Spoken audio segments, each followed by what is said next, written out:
about development of this concept with time. What if you look in the history in the past, they are developing the concept of a deity. Why should it suddenly stop Yes. at a period? Yes. Why haven't we had more prophets since then? Very, very good question.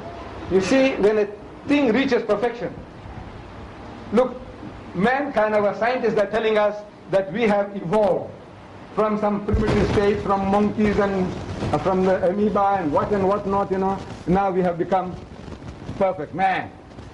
And evolution was taking place, they say, for thousands of years, millions of years. And now we have reached the stage, we said now we are created in the image of God, a masterpiece. But why has it stopped?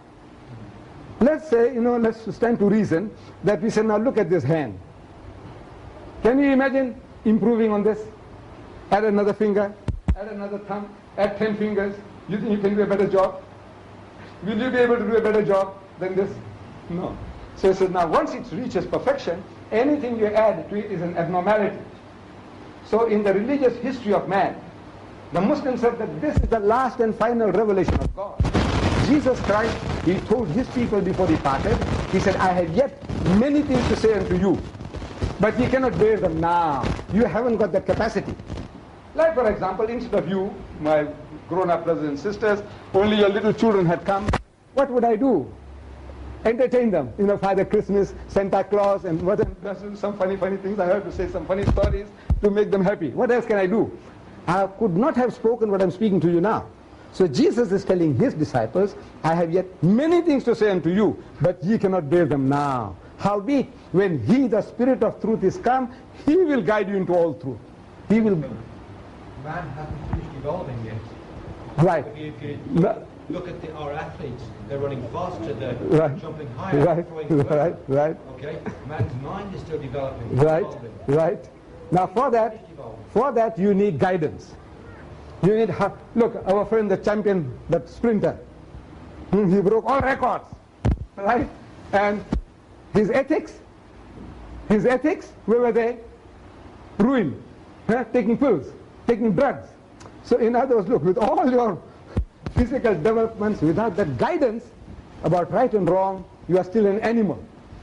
You can become faster, stronger, all that, but your behavior pattern is that of an animal. The behavior pattern is 1,000 years old. Why haven't we had an update? The update now, if you find something that you need now, for example, what is your problem? Where you need a solution. Jesus said he'll guide you into all truth.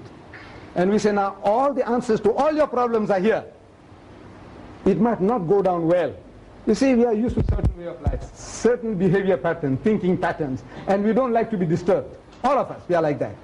But now come with a genuine problem and say, look, there is a problem for which we need a solution. What does Islam say to this? If there is no solution, then we said, look, we'll have to look for another prophet. If there isn't, then we'll have to make one. See? But now come with the problem.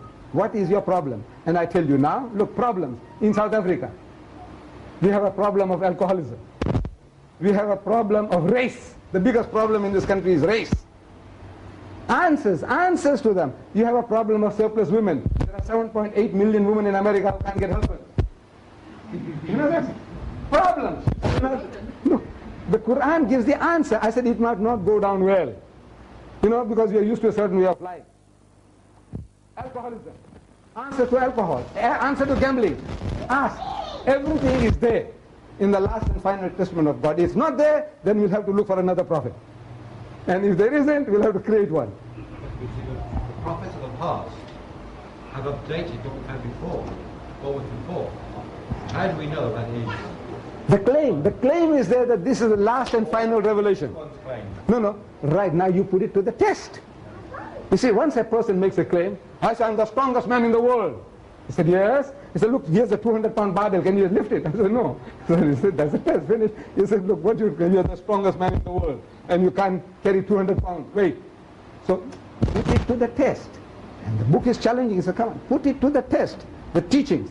I'm not talking about the Muslims. Oh, I'm a paragon of virtue, and I'm an angel. No, nobody's saying that. But I said the solution to your problems are all given to you, and this is given by God. It's your property. Therefore, say now you open it and let God Almighty talk to you. This book, when you open it, you see God is talking to you. This is not the story book about Muhammad. This book is not the story book of Muhammad. Can you imagine this vast volume here?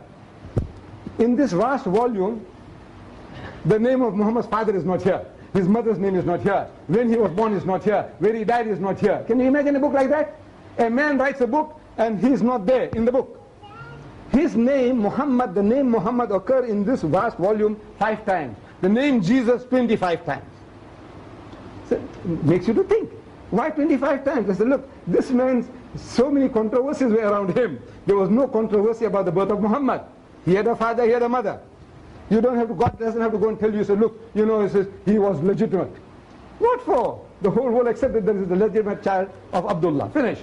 But Jesus, there were controversies. Some say, look, he's got no father. Some say, if that's the case, that he's the illegitimate child of Mary. Where does the Muslim stand? So the book comes along and answers. It tells us, Ya Ahl al-Kitab, O people of the book, O Jews and Christians, La taghlu fi dinikum. Say, do not go to extremes in your religion. You Jews and Christians, don't go to extremes in your religion. وَلَا تَقُولُوا عَلَى اللَّهِ إِلَّا الْحَقِّ. And don't say anything about God except the truth. إِنَّمَا الْمَسِيحِ, most certainly the Messiah. You know who we are talking about. Jesus. إِنَّمَا الْمَسِيحِ who Isa ibn Maryam, Jesus the son of Mary, Rasulullah, is a messenger of Allah. وَكَلِمَتُهُ, and a word proceeding from him. أَلْقَاهَا إِلَى مَرْيَمُ وَرُوحٌ مِّنْهُمْ, which he bestowed upon Mary, and a spirit proceeding from him. وَآمِنُوا بِاللَّهِ وَرُسُلِهِ, so believe in Allah and his messenger. That's what Jesus said. This is life eternal, that they should know thee, the only true God, and Jesus Christ whom thou hast sent. That is what the book is telling you. So look, this man Jesus was born miraculously. He is not the illegitimate child of Mary, and he is not God. He's not his begotten son, but he's a messenger of God. As such, love him, respect him, revere him, follow him, but don't worship him. This is what the book says. So now when you read it, you say, look, this seems to be something objective.